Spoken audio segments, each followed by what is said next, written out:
بسم اللہ الرحمن الرحیم الحمد للہ رب العالمین والصلاة والسلام علی رسولہ الکریم۔ تاریخ نزول قرآن، اس پر تقریباً اتفاق ہے کہ قرآن کریم کا تدریجی نزول جو حضرت صلی اللہ علیہ وسلم کے قلب مبارک پر ہوا، اس کا آغاز اس وقت ہوا جب آپ کی عمر 40 سال تھی۔ اس نزول کی ابتدا بھی صحیح قول کے مطابق لیلۃ القدر میں ہوئی ہے، لیکن یہ رات رمضان کی کون سی تاریخ تھی، اس بارے میں کوئی یقینی بات نہیں کہی جا سکتی ہے۔ بعض روایات سے رمضان کی 17ویں، بعض سے 19ویں اور بعض سے 27ویں شب معلوم ہوتی ہے۔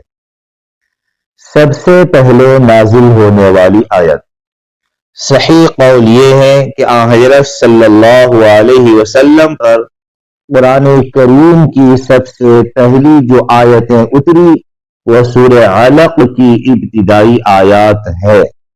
صحیح بخاری میں حضرت عائشہ رضی اللہ تعالی عنہا اس کا واقعہ یہ بیان فرماتی ہے کہ حضرت صلی اللہ علیہ وسلم پر نزول وحی کی ابتدا تو سچے خوابوں سے ہوئی تھی، اس کے بعد آپ کو تنہائی میں عبادت کرنے کا شوق پیدا ہوا اور اس دوران آپ غار حرا میں کئی راتیں گزارتے اور عبادت میں مشغول رہتے، یہاں تک کہ ایک دن اسی غار میں آپ کے پاس اللہ تعالی کی جانب سے فرشتہ آیا اور اس نے سب سے پہلی بات یہ کہی، اقرأ، یعنی پڑھو۔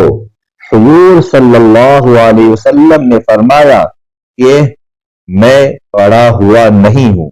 اس کے بعد خود حضور صلی اللہ علیہ وسلم نے واقعہ بیان کیا کہ میرے اس جواب پر فرشتے نے مجھے پکڑا اور مجھے اس زور سے بھینچا یعنی دبایا کہ مجھ پر مشقت کی انتہا ہو گئی، پھر اس نے مجھے چھوڑ دیا اور دوبارہ کہا اقرأ، میں نے جواب دیا کہ میں تو پڑھا ہوا نہیں ہوں۔ فرشتے نے مجھے پھر پکڑا اور دوبارہ اس زور سے دبایا کہ مجھ پر مشقت کی انتہا ہو گئی، پھر اس نے مجھے چھوڑ کر کہا اقرأ، میں نے جواب دیا کہ میں پڑھا ہوا نہیں ہوں۔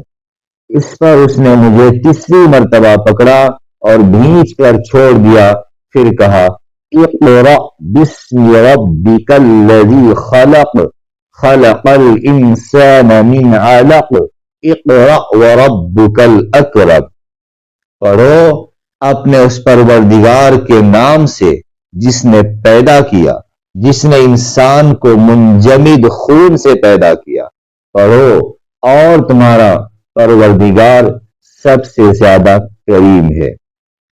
یہ آیت آپ پر نازل ہونے والی پہلی آیات تھی۔ اس کے بعد 3 سال تک وحی کا سلسلہ بند رہا۔ اسی زمانے کو فترت وحی کا زمانہ کہتے ہیں۔ پھر 3 سال کے بعد وہی فرشتہ جو غار حرا میں آیا تھا آپ کو آسمان و زمین کے درمیان دکھائی دیا اور اس نے سورہ مدثر کی ابتدائی آیات آپ کو سنائی۔ اس کے بعد وحی کا سلسلہ جاری ہو گیا۔